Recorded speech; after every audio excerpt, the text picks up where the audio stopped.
Fala aí pessoal, aqui é o Henrique do Henry's Place. Hoje é dia de análise e a gente vai analisar o game.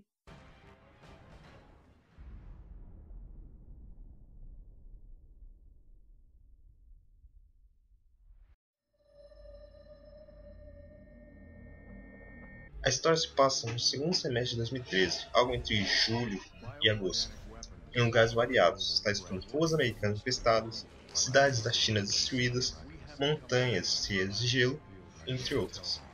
Como todos já sabem, a história tem 4 perspectivas diferentes que serão mostradas durante o vídeo, mas relaxe, sem spoiler.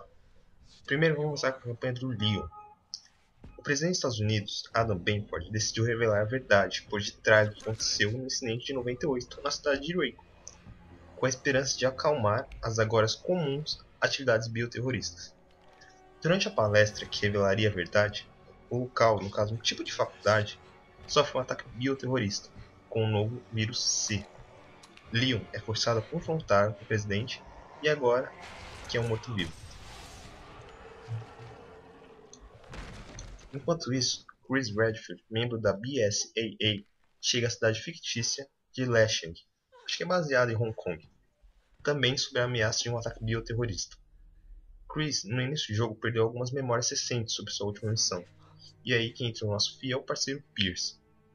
Durante o game, Chris recupera sua memória, procura vingança e pouco a pouco volta a ser o bom e velho Redfield.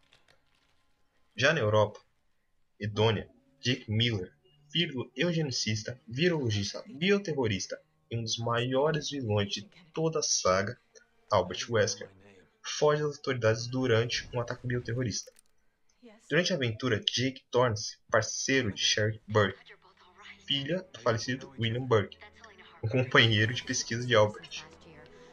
Sherry precisa da ajuda de Jake, mas teimoso e determinado como seu pai, não decide ajudá-la tão facilmente, mas com o passar do tempo, Jake começa a ceder. Depois de ter fechado todas as outras campanhas, você abre a campanha da Ada Wong, mas eu não posso comentar aqui por causa dos spoilers. A campanha da Ada provavelmente é uma das mais reveladoras de todo o jogo. Então, a história, apesar de ser bem complexa, nesse lance de perspectivas diversificadas, deixa algumas brechas, para quem sabe um próximo jogo. A campanha do Leon é mais saudosista, lembra muito alguns dos jogos anteriores, tipo Resident Evil 1 e Resident Evil 2, dando um clima survival horror que todo fã de Resident Evil adora. Leon parte em busca de respostas. A velocidade do jogo não é muito alta, o que só aumenta a sensação de tensão. Os zumbis estão de volta somente na campanha do Leon, que é muito chato. Já Chris, a velocidade é bem alta, fazendo um ótimo jogo de ação e tiro em terceira pessoa, mas um péssimo survival. Esta campanha, segundo a Capcom, tem o maior número de armas disponível ao jogador. Já na campanha de Jake, você relembra alguns aspectos de Resident Evil 3 Nemesis, quando o monstro Stanak te persegue praticamente o jogo inteiro. Mas infelizmente isso não persiste muito tempo, e a repetição acaba quebrando a sensação de horror. Jake basicamente resolve tudo com seus punhos. Os inimigos de Chris são os mesmos inimigos de Jake, são os Javos, que são pessoas infectadas com C-vírus, que têm o poder de cada membro danificado poder repor esse membro de uma forma grotesca. Vou dar um exemplo. Se você tirar na perna de um Javo, ele pode reconstruir essa perna e dar a forma de uma perna de aranha ou uma perna de gafanhoto. Muito bizarro. Mas como todos os personagens da série, com um belo tiro na cabeça você pode matar qualquer um. Só que tem um problema. Se você der um tiro na cabeça de um Javo e ele não morrer, ele entra no casulo e se transforma num Bow, que seria um tipo de uma evolução. Pique Pokémon, pique Digimon. Ele se transforma num monstro mais forte, mais rápido e muito mais resistente, o que é bem mais difícil quando você é o Jake. Os finais são bem definidos, pelo menos algum deles, né? Mas de longe, o melhor final e o mais emotivo, e o mais interessante, é o do Chris e do Pierce.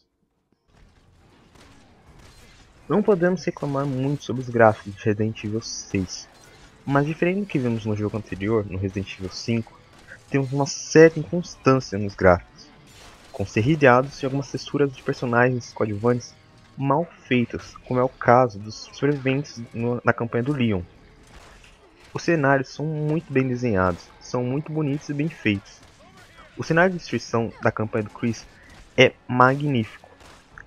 A campanha do Leon, apesar de ser restrita a alguns becos, prédios, é muito bem feita e muito bem ambientada. A parte de Jake me impressionou, mas não foi tanto assim.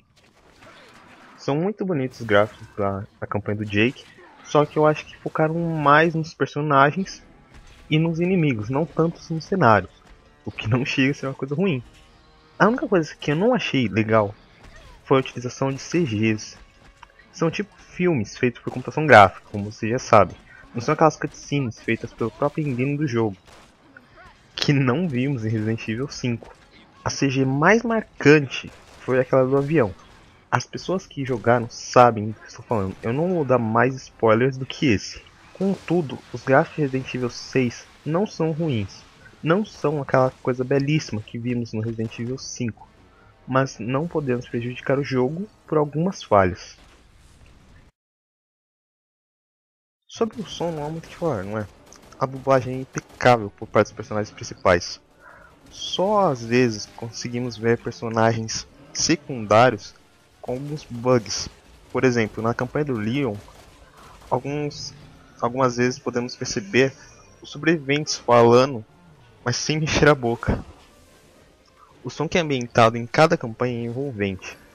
Enquanto a do Leon é mais obscura e mais lenta, o que ajuda na imersão de terror, a do Chris é rápida e combina muito bem com a ação frenética do game. Enquanto na do Jake podemos ver ambas, quando somos perseguidos pelos Tanak, temos um som mais obscuro, que muda totalmente no ambiente de tiroteio, levando a ação frenética igual a do Chris. O som de algumas partes dramáticas são bem ambientadas e levam total imersão ao jogo.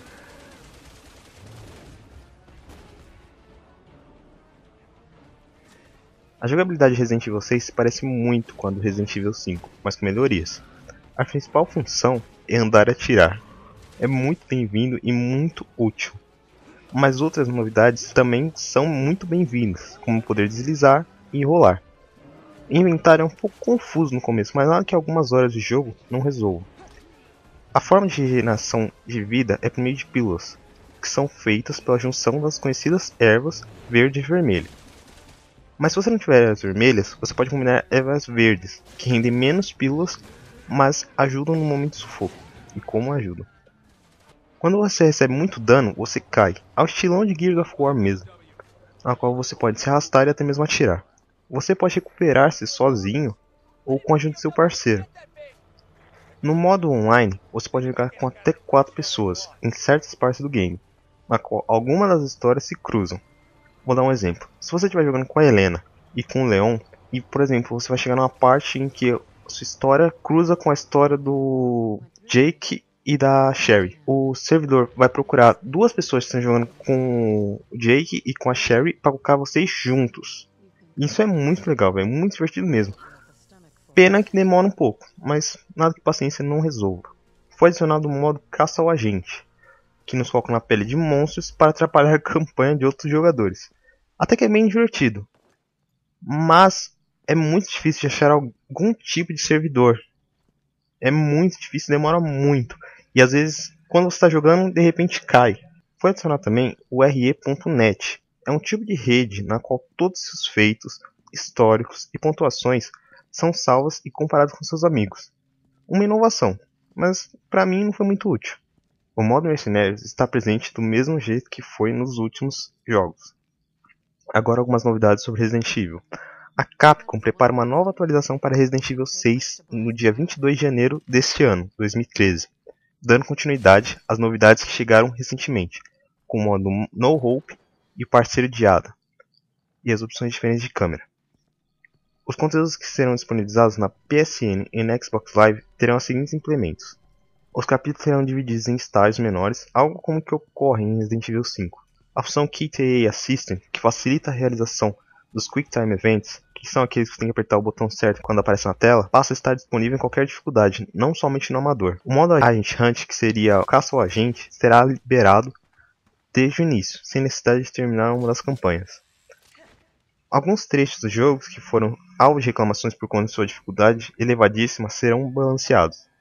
Agora minha opinião sobre as novidades. Cara, o modo No Hope não temos muita não temos muita informação. Quem já terminar o game vai ficar meio perdido nessa história. Os capítulos se dividem em estágios menores, isso não altera muito a história do jogo, nem as características. A função QTA Assistant, pra mim, não é muito agradável, porque facilita o jogo. O modo Agent Hunt, pra mim, já comentei que não é muito interessante pra mim. E alguns trechos dos jogos foram de reclamação por conta da dificuldade elevadíssima. Cara, é só você ir jogando, com uma vez você passa, mano. Já alguns trechos dos jogos que foram alvo de reclamação por sua dificuldade, cara, não tem essa. Você joga, se você não conseguir passar, você morre, vai morrendo, até você passar. Mesmo que você precise de 15 mortes, velho. É assim que você joga. Então, galera, chegamos ao final da nossa análise sobre Resident Evil 6.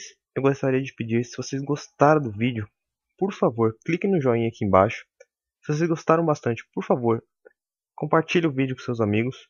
Se eu me equivoquei ou vocês quiserem dar críticas, sugestões, por favor, deixe nos comentários aqui embaixo. Mas lembre, sempre de uma maneira educada, beleza? Então, um abraço e até o nosso próximo vídeo.